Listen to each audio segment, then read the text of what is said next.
Okay. Morning. Audio rolling. We're ready for you. Let me start off. Hi, everyone.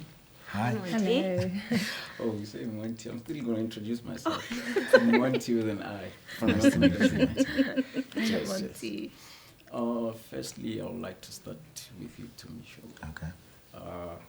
With you being a familiar face in the fraternity, I would like to understand, like, how rigorous did you stick with the script?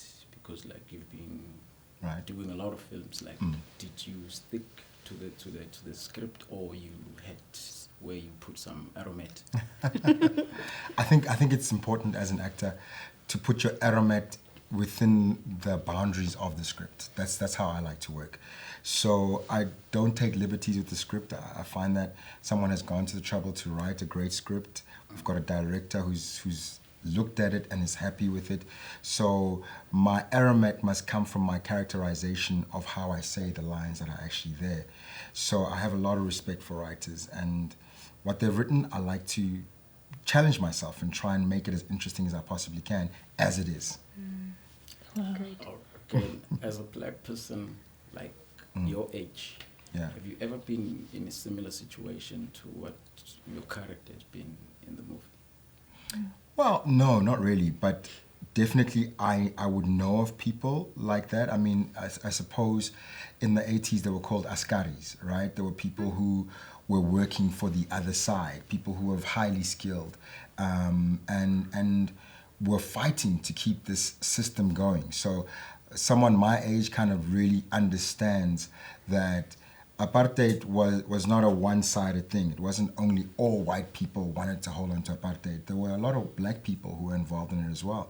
And on the flip side, there were a lot of white people who fought against apartheid alongside the black people, the Indian people, the colored people. So my thing is always, with this movie, hoping that people will see that and go, oh, so even in the new South Africa, for us to improve and change, everyone must lend a hand from all races. With the race part that you just raised, and then I move to the next. Okay. The lady.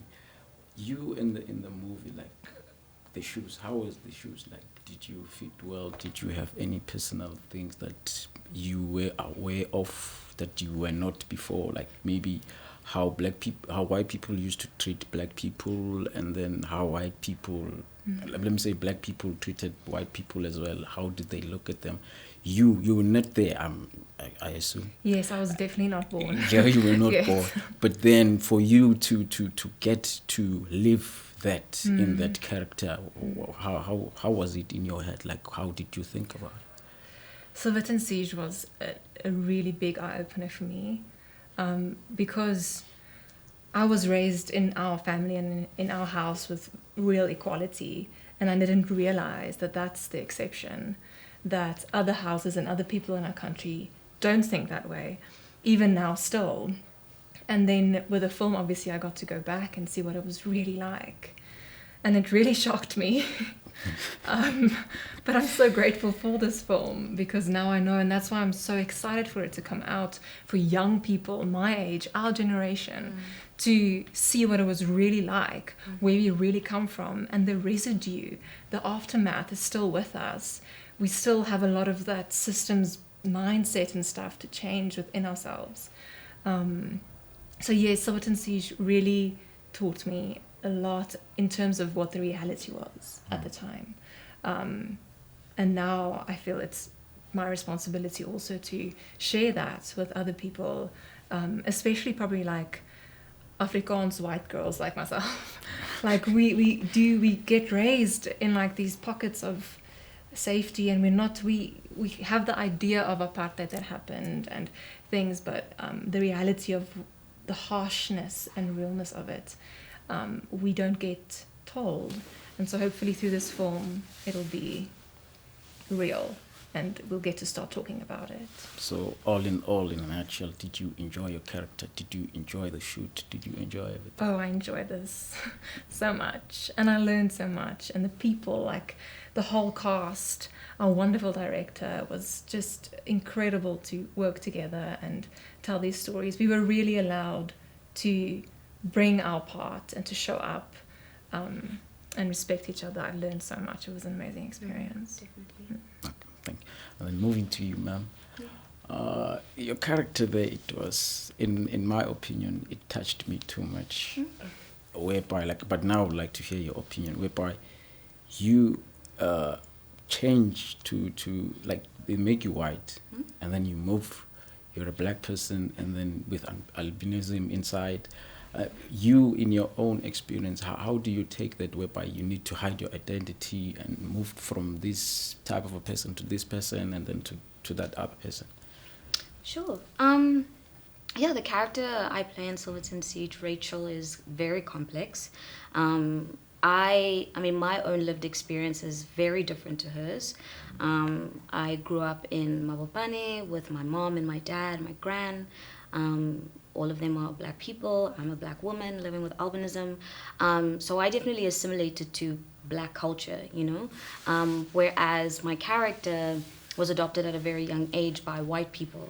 So her experience is very different to mine, and more so the reason as to why she got adopted was quite tumultuous. You know, her mom felt like she wasn't being accepted in her community in Mamelodi, so she felt that it would just be a better experience for her child to be in the hands of white people. You know, it's unfortunate, and I think that internalized pain became a real deep trauma for her, where she felt that to survive, I need to pass as a white person, to gain access into spaces that I may not have before, or find community that I've never felt before. I need to kind of assimilate to a culture that's not my own.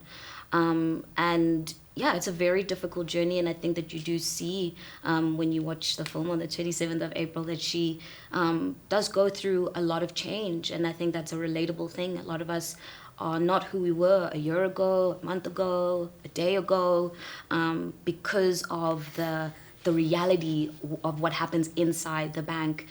She's faced with a lot of her own self, her blackness, that she finally has to look at and go, oh, you know, this is who I am. I should be proud. I should feel worthy of my space and the space that I take up, and I shouldn't feel that I don't fit in. You know, blackness is unique and it's complex, and you can look like me and you can look as dark as Viola Davis or whatever the case is. The spectrum is huge and it's beautiful and it's unique, and everybody should be included.